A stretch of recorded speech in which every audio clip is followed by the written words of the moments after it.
Mister and Mrs kitchen को आपण मानक स्वागत। आज आम पत्रकोबीर कटलेट बनैबा से कौन कौन सब सामग्री दरकार आ केमिति कौन बनैबा चलतु डेरी न करी वीडियोटी को स्टार्ट करवा। मुझे गोटे छोट पत्रकोबी को काटिकी भिजे देती वीडियोटी लंबा नापी मुझे आगुआ काटिकी भिजे देती।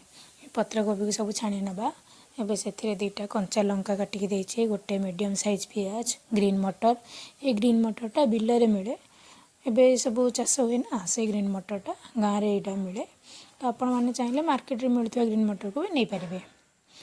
तापर गोटे छोट चामच जीरा पाउडर, गोटे छोट चामच धनिया पाउडर, गोटे छोट चामच हल्दी गुंड, चिकेन मसला, गोटे बड़ चामच काश्मीरी लंका गुंड, स्वाद अनुसार लुण, आउे बेकिंग सोडा, आ कस्तूरी मेथी, टिके फूड कलर, आउ 2 कप मैदा, 1 कप चाउल चूना दे भल भाव में गोल ना अल्प अल्प पानी दे।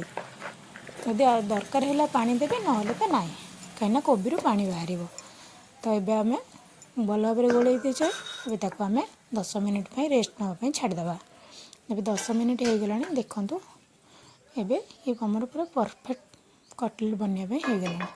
एबे गैस को ऑन करके तावा को देदेवा, से तेल दे गरम होगा छाड़देवा।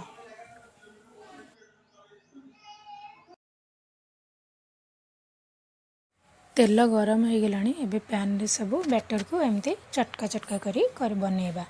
मुझे चटका चटका करके बनई। आपण मैंने चाहिए जमी मार्केट रे मिले गोल गोल सेमती भी बनई पारे। मुझे चटका चटका कर तो चटका चटका कर भल टिके लगे, बेसी तेल दरकार पड़ोनी। ताको अल्प तेल रे आम फ्राए करवा। एमती कर थे खातु देखिए बहुत भल लगे। यदि चैनल को किए नुआ आसी प्लीज़ सब्सक्राइब करूँ, लाइक करूँ, शेयर करूँ।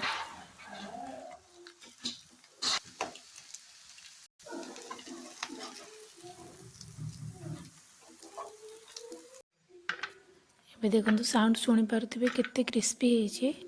एमती थे बनैकी खातु, आउ कमेंट माध्यम जनातु केमिति लगिला।